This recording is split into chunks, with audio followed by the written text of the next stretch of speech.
Welcome to the 10-Minute Bible. We're in Matthew chapter 25. We are starting in verse 14. Now, in chapter 24, Jesus is talking about the end of things. And at the beginning of chapter 25, he's starting to give some parables to illustrate the fact. We just had the parable of the wise virgins versus the foolish virgins. Now here's another parable about how the end of the world ought to be. Let's check it out. Verse 14, for it is like a man going into another country who called his own servants and entrusted his goods to them. To one he gave 5 talents, to another 2, to another 1, each according to his own ability. Then he went on his journey. Okay, so again, parable is an earthly story with a heavenly meaning. Okay, this is illustrating what our spiritual life is like. And God is this man who's going to another country. He's gone a while, right? Jesus left earth, and he will return at the end of time. In the meantime, he has entrusted everybody with his goods, the things that belong to him. And it is unfortunate/fortunate that the word talent means money, so that's part of the goods, but it also means talent like we can equate it with the things God has gifted us with. Now, it's not a direct equation. Obviously, it's specifically, he's talking about money here. I want to make that clear. He's talking about the money he's given. That was a measurement. It was a weight measurement of money. But it is uncanny that your talents, the things God has given you, is something he has entrusted you with while he's gone. So that works too with the metaphor that he's given his goods, he's gifted you for his kingdom, wants to use you, but now he's gone. And the question is, for this parable, what are you going to do in the time he's gone? Which of these servants are you going to be? Some he gives more money, more goods, more talents to. Some he gives medium amounts, some he gives less, each according to his ability. So God is looking at the way he designed us, and he said, you get this, and you get that, and you get that, because you guys can handle that. So he knows what we can handle, and he's given all that to you.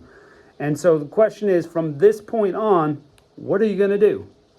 Let's find out what Jesus is saying in this story. Immediately, he who received the 5 talents went, traded with them, and made another 5 talents. Doubled his money. In the same way, he who also got 2 gained another 2. So he went, he traded, he worked, and now he's got 4. He doubled what he was entrusted with. But he who received 1 talent went away and dug in the earth and hid his Lord's money. So, there you go. Which one are we going to be? Now, after a long time, the Lord of those servants came and settled accounts. Okay, at the end of your life, you are going to be face to face with Jesus, and you are going to settle your account. That's what it's saying. You're one of these servants.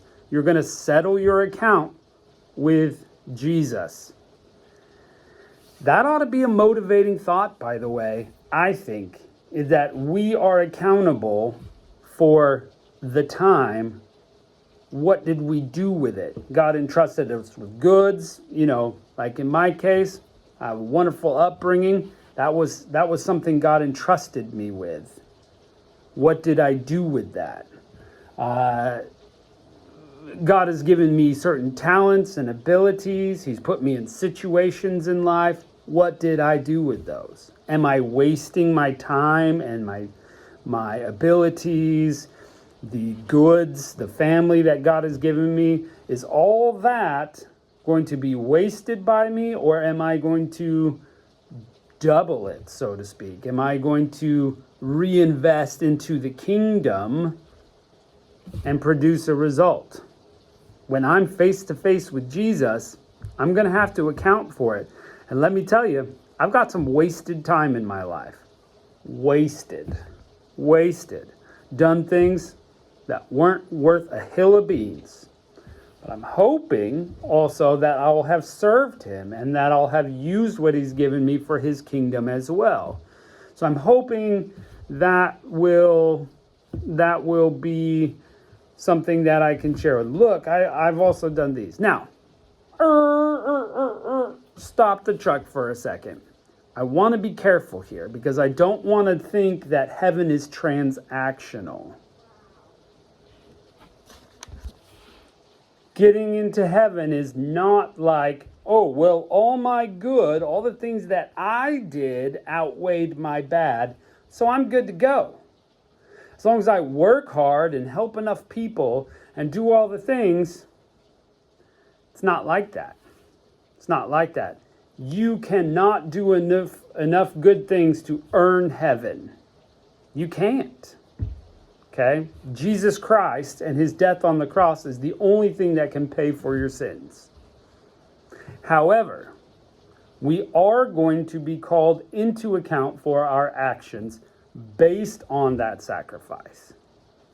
Are we the servants that God has entrusted us to be, or are we not? Were we wise with the time he's given us, or were we not? And that's tricky. Because, I mean, it's like a theological tightrope. Pastor Dave Hagee used to say that.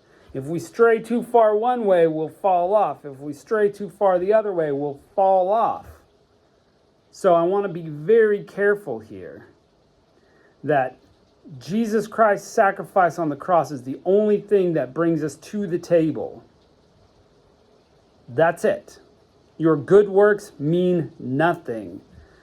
Your righteousness is as filthy rags. So you cannot earn the kingdom of heaven. You can't.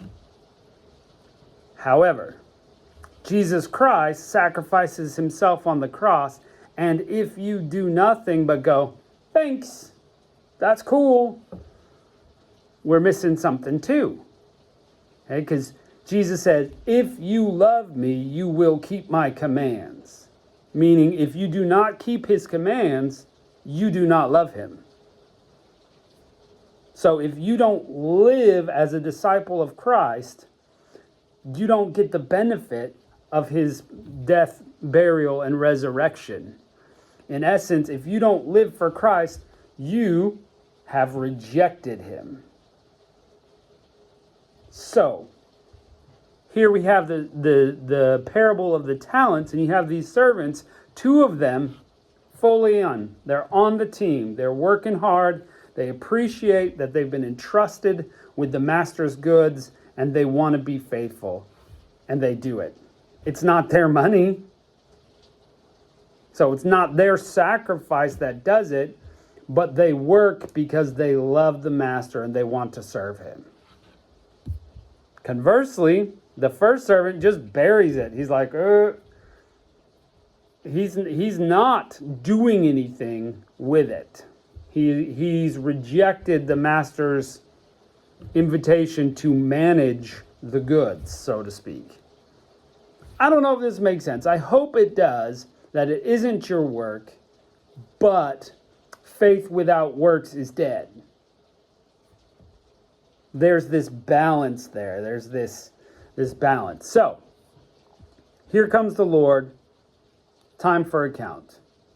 After a long time he came, settled accounts. He who received the 5 talents came and brought another 5 talents. Said, Lord, you gave me 5 talents. Behold, I've gained another 5 talents in addition to him. The Lord said, well done, good and faithful servant. You've been faithful over a few things. I will set you over many things. Enter into the joy of the Lord. He who also got the 2 talents came and said, Lord, you delivered me 2 talents. Behold, I've gained another 2 talents in addition to him. The Lord is not mad that he didn't have 10. He started with 2. That's what he gave him. He was faithful. The Lord said, well done, good and faithful servant. You've been faithful over a few things. I will set you over many things. Enter into the joy of the Lord. Same reward. Same reward as the first guy. Though less talents, he started with less. He just was faithful. He did what God asked him to do. He also, who received the 1 talent, came and said, Lord, I knew that you were a hard man, reaping where you didn't sow and gathering where you didn't scatter. I was afraid. I went and hid your talent in the earth. Behold, what you have is yours. I didn't lose it. Here it is. The Lord answered, said, you wicked, slothful servant. You knew that I reap where I didn't sow and gather where I didn't scatter. You ought to have at least deposited my money with the bankers, and at my coming I should have received my own back with interest. You could have done a little bit. Take away therefore the talent from him and give it to him who has the 10 talents. For to everyone who has, more will be given, and he will have abundance. But from him who doesn't have, even that which he does have will be taken away. Throw out the unprofitable servant into outer darkness, where there will be weeping and gnashing of teeth. That's your choice. Well done, or throw him out. Choose wisely.